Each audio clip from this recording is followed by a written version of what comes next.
Hello YouTube, how y'all doing? Today I want to talk a little bit about deletes, but not so much. I mean, we know that EPA, you're not supposed to do this. I'm not trying to start a debate whether it's legal, it's not legal, whether it's right, it's not right. I mean, that's your business. You already have all that information. What I'm trying to do is say, okay, let me pass on some information about how an engine works, how the after treatment works, and whether it is a good idea or not to do this. Okay, and we'll leave it up to you. All right, but what I'd like to do is pass off some information so that you can hopefully start to understand it and make a good decision. Okay, um, it's not about opinions. Okay, so first and foremost, um, deletes. The majority, most all of them, I can assure you, those calibrations do not belong in that engine, do not belong to that engine. Okay, what it is a calibration that somebody created, and it goes from truck to truck to truck. Okay, and I can assure you that Peterbilt is different from that Volvo, and that Volvo is different from that Freightliner. And what I'm getting at is things like just simple things. It's like piping, air piping, fresh air piping, from the air filter all the way to the intake, charge air cooler, the piping itself, the filter itself, so on and so forth. That's different from a Volvo and a Peterbilt, okay, and a Freightliner and a Mack and so on and so forth, right? So those things are different, okay. And then you got the exhaust. We've got different designs on the exhaust. I mean, some trucks have twin pipes, some have single pipes, some are underneath the truck, some are behind the cab, some of them are next to the doors. You know, just the piping is different, the length of it is different, the sizes are different, the bends are different, you know, and so on and so forth, right? So right off the bat, this is not going to be good, okay? And I know, and I'm not going to get into all that, but you know, now we're talking about volume efficiency, okay? So that's the air coming in and the air going out. We changed that, okay? It's different from truck to truck, and the ECM is using that information, and it needs to know this so that it can process what it needs to do, so that we can be efficient, right? I mean, that's what we're trying to do, okay? So now we have screwed with the volume efficiency because we took it from one truck to another truck. Volume efficiency is the air coming in and the air coming out of that engine. That's what it is. And we're trying to be as efficient as possible with that. But you changed it. You changed it because when you put the calibration in, you took it off a Freightliner and now you put it on a Peterbilt. Or you took it off a Peterbilt and you put it in a Freightliner. Or you put it into a Volvo. I mean, it doesn't really matter, all right? They're all different. Okay, so right off the bat, that is wrong. Okay, so because of that, okay, and then okay, so then what we have is the after treatment system. We turned it off. That's all they really did. All they did was go in there and turn it off. That's it. All right, and it's not that they turned it off. It's just that we ignored this information. We don't need it anymore. Right, so that's all they're doing. I mean, the sensors are still there. All the processing is still there. We're just not going to use this information. ECM is not going to use this information, right? It hides it. It's still there, but it's just turned off, right? I mean, yeah, it's turned off, but I don't know how to explain it. It's just off. You know, it's still there, but we can't use it. Okay, and then you know, these deletes, a lot of them, some of them, the codes are blocked. So technically, you still have a problem. It's just blocked, so you can't see it, and the ECM is ignoring it. But we still have a problem. You just don't know it, right? So then, what we're going to do is we're going to operate in an open loop system instead of the closed loop system. See, here's where the problem begins. All right, the ECM processes all this information from all these sensors. All right. And then there's a table, and in this table for fuel, air, timing, so on and so forth. In this table, the engineers come up with their formulas and come up with their calculations and so on and so forth, so that it can determine the exact amount of fuel at the exact time, you know, for that combustion to reach lambda. Now, in a perfect world, it's 14.5 to 1 lambda. That's the ratio for diesel engines. That's ideal. That's the perfect combustion. That's the perfect air fuel ratio. That's what we're after, right? And of course, we can get involved in that stuff too, but that gets complicated, and that's an all-day deal. Okay, so I'm not trying to do that. I'm just trying to say we're trying to reach air fuel ratio, the correct or the most efficient one. Okay, and to do this, we need all these sensors. That's what the ECM, the calibration, was designed to do. Right? It was designed to take that information from the NOx sensors. It was designed to take that information from the exhaust gas temperatures, from the differential pressures, from the EGR valve, from exhaust flow, so on and so forth. It was designed to use all this information so that it can process it through their calculations. And at this point, at 1500 RPM, 65 miles an hour, whatever, right here, this is the fuel that we want, this is the timing that we want, and so on and so forth. The problem with that is it can't use it. It can't use it. You turned it off, right? So now this table is not running off the table. It's not working off the table. We're not being efficient. So now the ECM is doing the best it can to control it based on what it is seeing, right? So some cases we took off the turbo too. We don't like that VGT. Burns it up. If you're changing out the turbo because it's burning up right off the bat, it should tell you got a problem, shouldn't it? The exhaust temperatures are too high. And it makes sense that if they are too high, right? I mean, we took away the EGR valve, which was meant to lower the combustion temperatures. So we took that away. We introduced it so that the EGR valve, what it does, okay, it displaces some of the fresh oxygen that's coming into the engine so that it can lower the temperatures of that combustion, okay? So then we turned it off. So now we're replacing the exhaust gas that we put in it with fresh oxygen. So by default, you're going to have more horsepower. You're going to have more torque because you're going to have a bigger explosion. Obviously. Makes sense. Okay? The problem with that is it's hot. Really hot. So now we're going to replace the VGT because the VGT can't handle it. Because it can't. It wasn't designed for that. All right? So right off the bat, you already have a problem. But to cover it up, let's put a old style turbo on it with a wastegate. Let's do that. Now the ECM can't control the turbo either. Can't control the turbo. Can't control the EGR valve. Can't control. It doesn't have its information from the EGT sensors. And even that's not the actual temperature of that cylinder. All right, that's after it cooled down. The engineer, what he has done is come up with calculations, come up with a formula to figure out what the in-cylinder temperatures would be based on this information. I don't know it, and I'm not trying to. Okay? If I was, I'd be an engineer, and I'd be sitting in the Cummins, and I'd be writing calibrations. But I'm not. Okay? So I'm not trying to. All right? But I'm just trying to use common sense, right? So without those sensors, we can't control what's going on in that cylinder. All right? Doesn't know exactly how much fuel to give it. It can't. It can't possibly do that. Right? It doesn't even know exactly when to do it. It can't. Because it's missing information. Right? And then we took away the turbo too, so we can't control the air, we can't control the fuel, and we can't control the timing the way we need to. So you tell me. Is that engine running good? Oh yeah, because it's getting 8 miles a gallon, 9 miles a gallon, and it's awesome. It's got all kinds of horsepower and torque. Yeah? Well, how long is that engine going to last? You see, this is not a race engine. Right? If you were pulling sleds with it, doing drag races with it, and so on and so forth, what you're going to do is you're going to build up this engine. You're going to use some really, really expensive parts to build this engine. The problem with the thing of it is you're going to rebuild this engine at the end of the season and start over again. That's why they can do it. That is what it's meant to do. All right?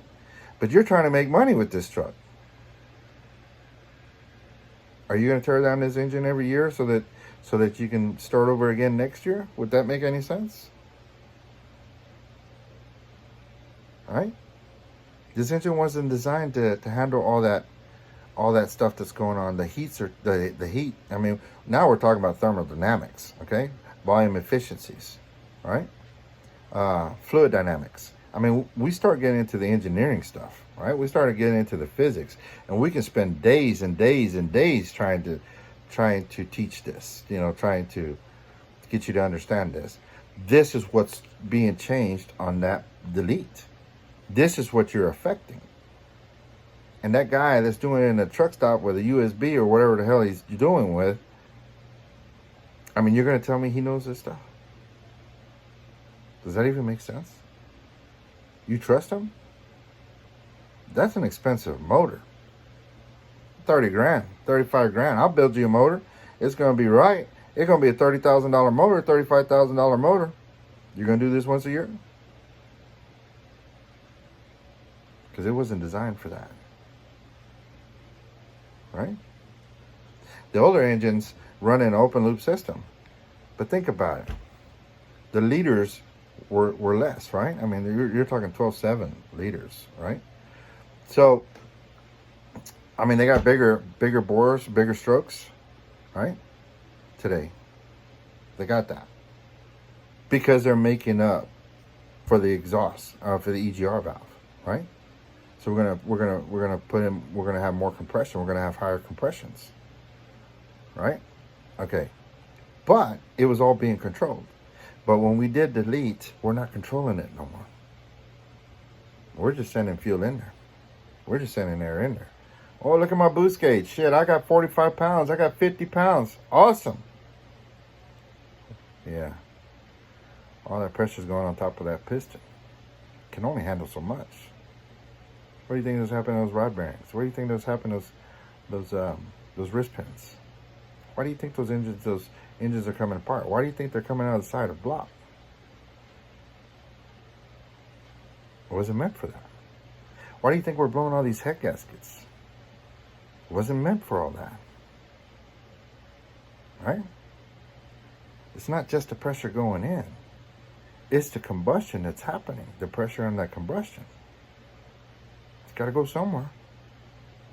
Somebody's got to absorb it. Something's going to happen. Right? Makes sense, right? Now, if you want to, we can get into calibration reports. We can go through there piece by piece and look at what it is being done. I can show you some of these calibrations where shit came off a Volvo and it's on a Peterbilt, on a Cummins. I can show you that they don't even belong to that truck. I can show you where they turn things off, and everybody does it different, right? I say if you're going to do this, do it right. I'm sure there's plenty of people out there who can do it right, but it's not going to be cheap because it ain't easy. It takes time. And it's difficult. It's going to be very difficult. We need an opacity meter. We need a O2 sensor. I mean, we need different things. We need to put it on a dyno. We need to be able to control it, right? We need to be able to, when we make our changes, we need to see what changes we're making and how it's affecting that engine, right? Are they doing that? Can they do that? Do they know enough to do that? That's the question. So at the end of the day, I guess the real question would be, what is it worth to you? That would be the real question. And nobody can answer it but you. Okay? We already know the EPA laws. We already know that we're not supposed to screw with the emissions. We're not supposed to modify it. We're not supposed to take it off. We're not supposed to do any of that. That's a given. We're stuck with it. So the real question is going to be, is it worth it to you? Okay? So in this calibration, report, I'll show you. I've got one here where I can show you, where I can spread it up. And we'll just hit the highlights of it. But maybe you'll get an idea. See, we turned everything off, but that's all we did. We didn't change the logic of the ECM. We didn't change the way it thinks. We didn't change the way that it processes information, right? So that we can make the proper adjustments, so that the ECM can make the proper adjustments, as far as feeling, the pulse width, the timing, we can, to control the air, how much air at what particular time. See, I'm against removing that VGT. I'm against it. It's the best thing that you could ever have. But they've got you guys convinced that it's no good. They're wrong. And it all has to go with, lambda. I mean, we're looking for that perfect ratio. That's what we're trying to achieve, right? So that engine can be as efficient as humanly possible and provide you with the horsepower and torque as best it can, based on what it has. We're gonna take a delete, and we're gonna put it on your truck that doesn't even belong to your truck. And then we're gonna say, you know what? I've seen this many times. Hey, I got a 600 horsepower tune. My truck's awesome. Yeah, I got you, brother. I got you. I really do. Problem is, you ain't got it. Problem is, you're actually derated. You don't have a 600 horsepower tune. You do have the tune. You do. But you're in a different engine family. Your engine has smaller injectors.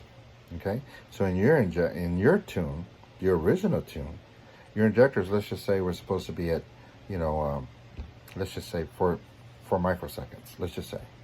Okay? Or let's say 6 microseconds. So let's say that the 600 horsepower tune, it's in a different engine family, had bigger injectors, okay? So in that tune, the injectors, the pulse widths, were 4 microseconds. So now that tune is in your truck. So now your injectors are open for 4 microseconds instead of 6. You see, you derated. You just, right off the bat, you got derated. You just think you got a 600 horsepower tune. What's helping you is that you don't have anything in the exhaust anymore. So you don't have that restriction that you had before. So by default, you felt like you got an increase in horsepower and torque. Okay? We took away the EGR valve. So we took away the spent exhaust gases. And we replaced that with fresh oxygen. So by default, you're going to have more horsepower and more torque because you're going to have a bigger explosion. So it feels like you got a 600 horsepower tune. But in reality, you don't. Maybe you only got a 500 horsepower tune. Right? And then on top of that, we changed the piping. We changed that too. Right? That tune was meant for a Volvo. But now it's on a Peterbilt. Right? You have a bigger charge air cooler on a Peterbilt. Anybody that knows, if you got a 389 or whatever, you got a bigger charge air cooler than that Volvo does. Right? You might have longer pipes than that Volvo does. You got 2 air cleaners instead of that one small one. So we changed the volumetric efficiency on it as well. And because we changed that, we changed the fueling rate as on top of that, because of that. Then we got exhaust piping. Exhaust piping is different, right? Got some Peterbilts, well, they come right there behind the doors, twin stacks. Got some underneath the truck. Got some that are behind the truck, right? The exhaust piping is different. Sizes are different. Volumetric efficiency is about how much air is coming into the engine and how much air is leaving the engine. That's what it is. It gets a lot more complicated than that, but that's what it is. And you change the amount of air, or the ECM thinks you did, right? Because you put a different tune in it. And it was meant for that Peterbilt. Or it was meant for that Volvo, and now it's in your Peterbilt. And your Peterbilt has more air, but it's not using it. It's getting more air. It's putting out more air. But the ECM is not processing that information. It's not using it because it wasn't designed for that one. It was designed for that Volvo. and it took the calculations for that piping. All that stuff was considered. So the formulas that were built were for it. So this is how it determines how much fuel it's going to get and how much air it's going to get and so on and so forth. This is how it does it. And you changed it. You changed it when that joker went in there and put a delete. You changed it. So at the end of the day, the question is going to be, is it worth it to you? That's the real question. But to do that, you're going to have to do some due diligence. You're going to have to do some research. Okay? I'm not saying that. I'm sure there's some really good deletes out there. I'm sure of it. There are some people who work really, really hard to do it, but it's not going to be cheap. You get what you pay for, right? Think about it. You're paying $1,400 for a delete. Yeah, it's not going to be good. Right? Doesn't belong to your truck. I guarantee it doesn't belong to your truck. Happens all the time. I see it all the time. I laugh when they come in here and tell me that. And for your technicians, you know, and your deletes, I mean, you're all over your technicians because they're struggling trying to figure these trucks out. I mean, really? You took a lot of information away from them. You took the way the ECM thinks away from them. It's not thinking logically anymore. So sometimes it's really difficult to figure it out. I mean, those are the ones that I usually get. I'll be honest with you. It can't ever be easy. It's always got to be those. They don't make me work. We try to do things in a different way. But that's what you get when you get a delete. So is it worth it to you? You're going to blow this motor up. You're going to blow it up. Eventually that's what's going to happen. And if you didn't, good for you. You got lucky. But eventually that's what's going to happen. Because you can't control it. Now, if you want me to,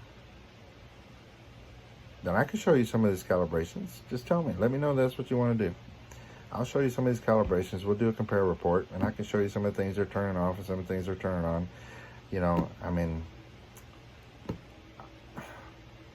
this could turn into weeks and weeks and weeks. There can be hundreds of videos trying to explain to you what exactly is going on each and every step of the way. And I'm not an engineer. I'm not trying to be an engineer. Okay? But it is my job to know as much as humanly possible. I don't need to know everything there is to know about volumetric efficiency. But I do need to understand it. I do need to understand it, and I do need to understand how it works. I don't need to know the formulas. I don't need to know all that because I'm not doing that. That's the engineers who do that. But when I'm doing my diagnostics, I need to understand what those numbers are telling me. I'm not trying to learn fluid dynamics. I'm not an engineer. I mean, that's a whole nother level. I'm not trying to learn the formulas. I'm not trying to do any of that. I'm not. What I'm trying to do is understand it. That's what I need to do. I just need to understand how it works, why it does what it does, when it does what it does, so on and so forth, right? So when I'm reading those numbers on that laptop, when I'm hooking up my lap scope, when I'm hooking up my oscilloscope to it, I understand what's going on. And I can start to pinpoint the problem. But there's a lot that goes into this. I'm not trying to know fluid dynamics. Thermodynamics. I'm not trying to do that. I'm not trying to get into all that, right? I am trying to understand it. I do want to understand it. I want to understand how heat works. I want to understand how temperature works. So when I'm reading my laptop, when I'm hooking up my oscilloscope, and I'm trying to find the problem, I understand what's going on. I'm not trying to write your calibrations. I'm not trying to learn the formula so that I can write your calibrations. What I am trying to do is understand what's going on. Why is it doing what it's doing? Where is it doing it? How is it doing it? What's affecting it? See, and all that helps me to understand it. So that when I can get those trucks in here with that intermittent fault, with that, they can't figure this thing out. Well, then that's the reason why we can't. And I'm going to use everything I got.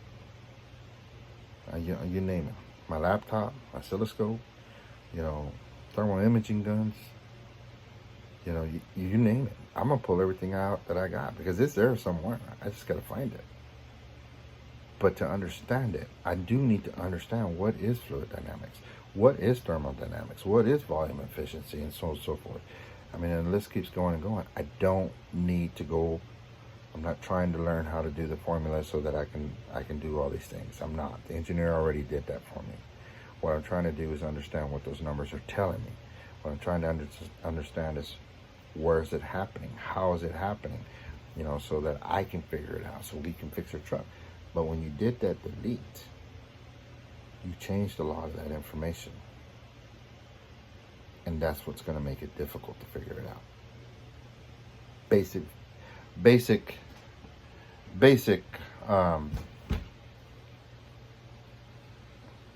voltage problems. Broken wires, worn wires, broken connectors, back connectors, whatever. Basic stuff. That's not a big deal. But when all that's in good shape, is it in the ECM or is it in the engine? I mean, it's easy enough to figure out if its sensor's bad. It's easy enough to figure out if it's in the wiring. It gets complicated when it starts to be inside the engine or in the ECM. That's where it gets complicated. That's where you're going to fall off at. All right? Well, it's my job to try to do what I can. I'm no genius. There's no genius. All right? It ain't easy. All right? Especially when that is a deleted engine. Now we screw with the ECM. Now we screw with the way it's thinking. Now we screw with the way it's processing information. We took so now I've got to figure out what's actually going on. Is it the calibration itself? Or is the ECM bad? Or is it inside the engine? And what's causing that problem inside the engine? You see, it gets difficult. But I'm here to tell you that I'm going to pull out everything I got and then some to get it done. We will find it. We'll do everything humanly possible to make it happen. But I'm letting you know right now, you did not make my job easy.